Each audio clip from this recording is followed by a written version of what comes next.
தலைவர் ஆரம்பத்துலேருந்தே தனியாக தான் நிற்கிறார். அவர் யாரு கூடயும் சேர்ந்து நிற்கலை. அவர் சேர்ந்துருக்கிற ஒரே பார்ட்டி த்ரிஷா பார்ட்டி.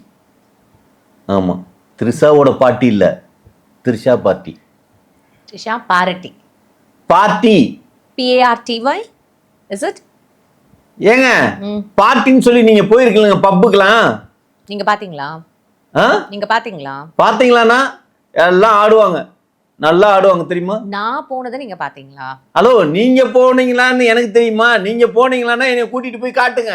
இல்லாட்டா இந்த இடத்துல நான் பார்ட்டியில இருக்கேன்னு ஒரு வீடியோ கால்ல வந்து காட்டுங்க. நான் ஏன் சார் அப்ப பார்ட்டியை பத்தி தெரியாம பார்ட்டியை பத்தி என்ன அப்படிங்கிறீங்க சார்? பார்ட்டின்னா நல்லா ஒன்று தெரிஞ்சுக்கங்க, 4 சரக்கு பாட்டில், புரியுதுங்களா? கண்டிப்பா உருளைக்கிழங்கு சிப்ஸ் இருக்கணும். மற்றதெல்லாம் அதெல்லாம் இருந்து அப்படியெல்லாம் இருக்கிறப்ப அப்படி திரும்பி பார்த்தோம்னா அங்கே 4 கேர்ள்ஸ் ஆடிட்டு இருக்கணும். ஆமாம், நீங்கள் கிரிக்கெட்டில் ஸ்டேடியத்தில் அந்த ஆட விடுவாங்களே கேர்ள்ஸு, அதை பார்த்து 10,000 பேர் ரசிக்கிறாங்கல்ல, அப்போ பணக்காரன் 4 பேர் ஒரு டேபிளில் உட்காந்து பார்க்குறப்ப ஆடிட்டு இருக்க வேணாம்.